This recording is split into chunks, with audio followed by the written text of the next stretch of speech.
তাজিকিস্তানে কেন পালাচ্ছে আফগান সেনারা?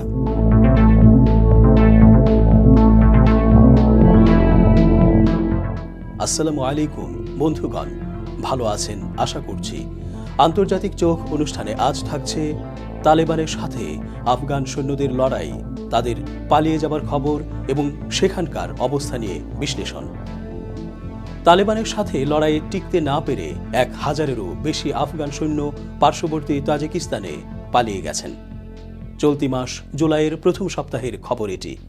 সে সময় তাজিকিস্তানের সীমান্ত রক্ষীরা জানিয়েছিল নিজেদের প্রাণ বাঁচাতে দেশটির এসব সরকারি সেনারা সীমান্ত অতিক্রম করে পালিয়েছেন। তালেবানদের সাথে দেশটির সরকারি সেনাদের সংঘর্ষ বেড়েছে। সাম্প্রতিক কয়েক সপ্তাহে আফগানিস্তানের দক্ষিণাঞ্চলে তালেবানরা বেশ শক্ত অবস্থান তৈরি করে ফেলেছে। এদিকে দেশটি থেকে বেশিরভাগ বিদেশি সেনা প্রত্যাহার করে নেওয়া হয়েছে। আশঙ্কা করা হচ্ছে আফগান সেনাবাহিনী যারা দেশের নিরাপত্তার দায়িত্ব নেবার কথা তা আসলে ভেঙে পড়েছে। তালেবানদের সাথে চুক্তি অনুসারে কোনো চরমপন্থী গোষ্ঠী পরিচালনা করতে না দেওয়ার প্রতিশ্রুতির প্রতিদান হিসেবে দেশটি থেকে সব সেনা প্রত্যাহার করতে সম্মত হয়েছিল মার্কিন যুক্তরাষ্ট্র এবং তার ন্যাটোর মিত্ররা। কিন্তু তালেবানরা আফগান বাহিনীর সাথে লড়াই বন্ধ করতে রাজি হয়নি। দেশটির 1/3 এলাকা ইতোমধ্যে তালেবানরা দখল করে নিয়েছে বলে জানা গেছে। আফগানিস্তানে মার্কিন ঘাঁটি গুটিয়ে নেয়ার শুরু থেকেই শক্তিশালী হয়ে উঠছে তালেবান সহ উগ্রপন্থী গোষ্ঠীগুলো। এরই মধ্যে তালেবানদের হামলায় দেশটির সেনাবাহিনীর একটি অংশ তাজিকিস্তানে আশ্রয় নিয়েছে। তাই প্রতিবেশী দেশগুলোতেও আফগান অস্থিতিশীলতার প্রভাব পড়তে পারে বলে শঙ্কা সংশ্লিষ্টদের।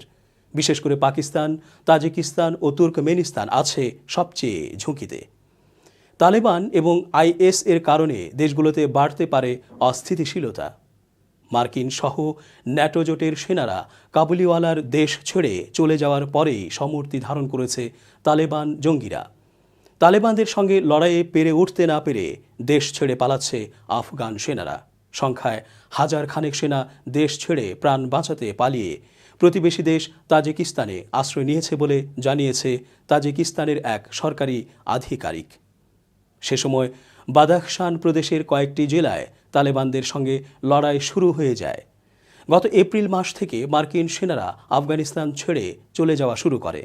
তখন থেকেই ফের নতুন করে দেশে আধিপত্য বিস্তারে ঝাঁপিয়ে পড়েছে তালেবান জঙ্গিরা। বাদাখশান, কান্দাহার সহ কাবুলিওয়ালার দেশের 1/3 এলাকা দখল করে নিয়েছে।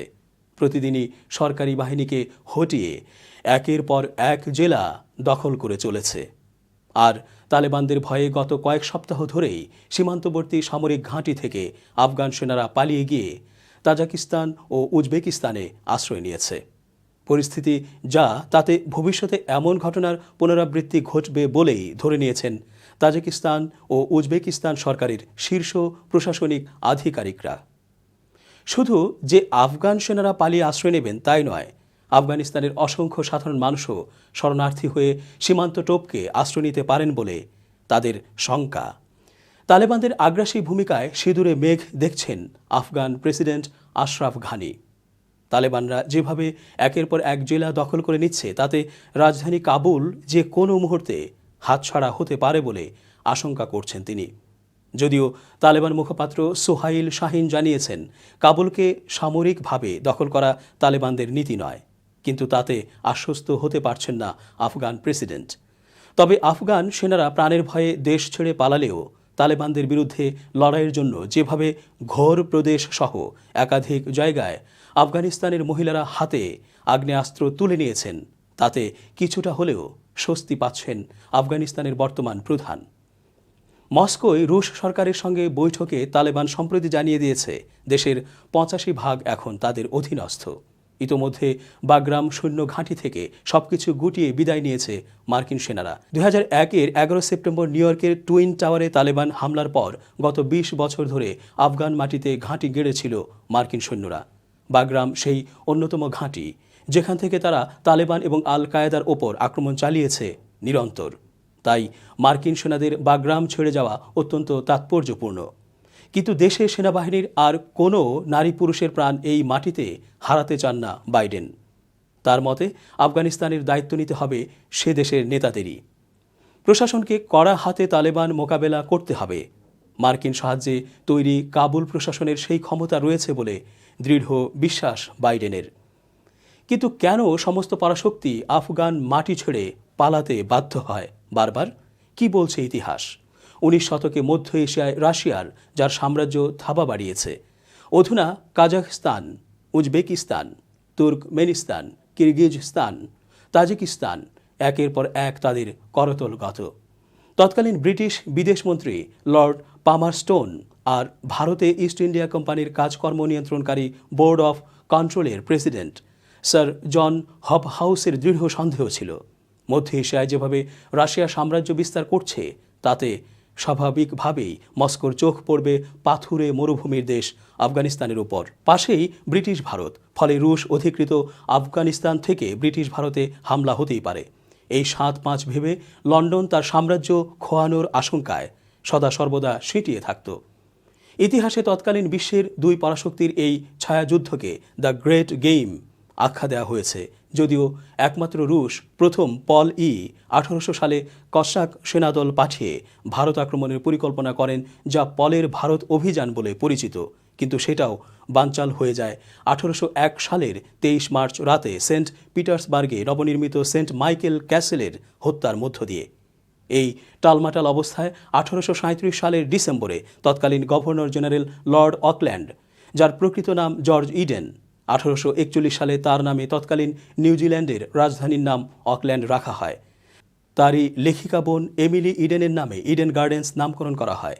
তিনি খবর পেলেন বছর 30 বহু ভাষাবিদ রুশ দূত কাউন্ট জন প্রসপার উইট কিউইজ কাবুলে আফগান আমির দোস্ত মোহাম্মদ বারাকজাইয়ের সঙ্গে দেখা করতে হাজির হয়েছেন।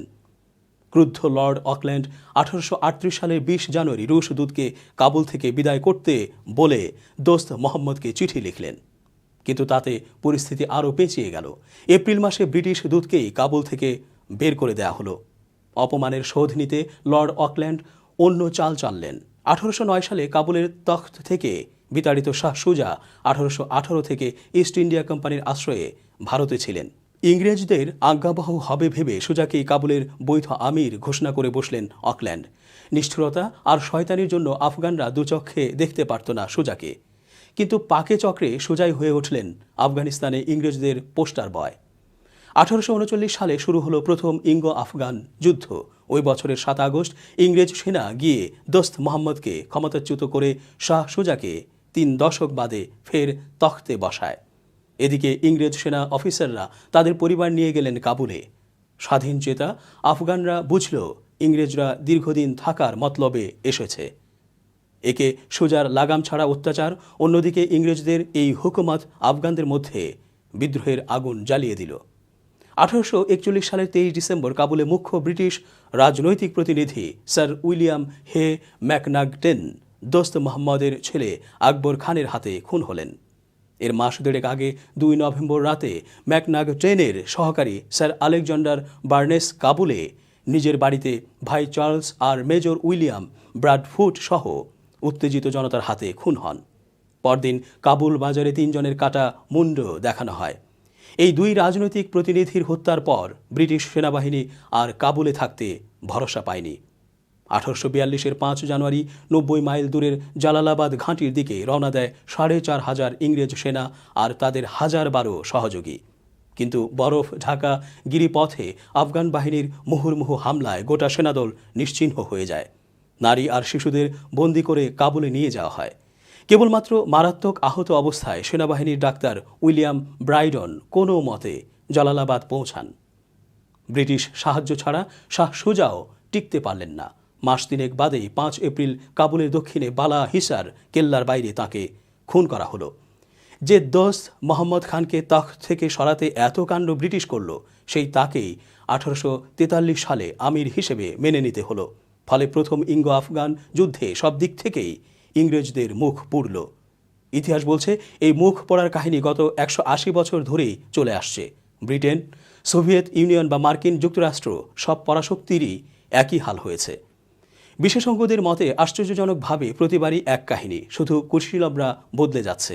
প্রথমে বিদেশি শক্তি তাদের উন্নত প্রযুক্তি ও আধুনিক যুদ্ধবিদ্যার সাহায্যে জিতে কাবুল, কান্দাহার, হিরাট, মাজার ই শরীফের মতো বড় শহরগুলো দখল করছে। বিদ্রোহীরা পার্বত্য অঞ্চলে আশ্রয় নিচ্ছে, কিন্তু ধীরে ধীরে পাল্লা ভারী হচ্ছে বিদ্রোহীদের। চোরাগপ্তা হানা ক্রমশ বদলে যাচ্ছে বড় হামলায়। বহিরাগত শক্তির দীর্ঘ রক্তক্ষরণে বাধ্য হয়ে ধীরে রণাঙ্গন থেকে সরে যাচ্ছে। ব্রিটিশদের থেকে শিক্ষা নিয়ে 1988 থেকে 89 সালে পর্যায়ক্রমে 9 মাস ধরে সোভিয়েত বাহিনী সরতে থাকে। বাগরাম বিমান ঘাঁটির নয়া কমান্ডার জেনারেল মীর আসাদুল্লাহ কোহিস্তানি নিজেই জানতেন না বাগরাম ছেড়ে এত তাড়াতাড়ি মার্কিনীরা চলে যাবে। তার কথায়, আগের রাত পর্যন্ত মার্কিনীরা আমাদের সঙ্গে পরিকল্পনা করল। বৃহস্পতিবার সন্ধে 7:30 নাগাদ শেষ কথা হয়। তারপর আর কোনো সংযোগ হয়নি। কিন্তু শুক্রবার সকালে দেখলাম তারা কেউই নেই। মার্কিন সেনা যে রাত 3টা নাগাদ বাগরাম ছাড়বে তা বস্তুত কাকপক্ষীও জানত না। ভোরবেলা হিন্দুকুশের পাদদেশে বিশাল কংক্রিটের প্রাচীর ঘেরা চত্বর খাঁ খাঁ করছে দেখে পিলপিল করে স্থানীয় বাসিন্দারা ঢুকে পড়ে আর অফিসের কম্পিউটার থেকে রান্নাঘরের বাসন পর্যন্ত লুট করে নিয়ে যেতে শুরু করে। খবর পেয়ে আফগান সেনাবাহিনী এসে পরিস্থিতি সামাল দেয়। ব্রিটেন যেমন শাহ সুজাকে বসিয়েছিল, তেমনি মস্কো বসিয়েছিল পর্যায়ক্রমে বাবরাক কারমাল আর নাজিমুল্লাহ আহমেদ জয়কে। কিন্তু পার্বত্য উপজাতির যোদ্ধা বা জিহাদি কারও সঙ্গেই এসব বাইরের শক্তির মদতপুষ্ট প্রশাসন টিকতে পারছে না।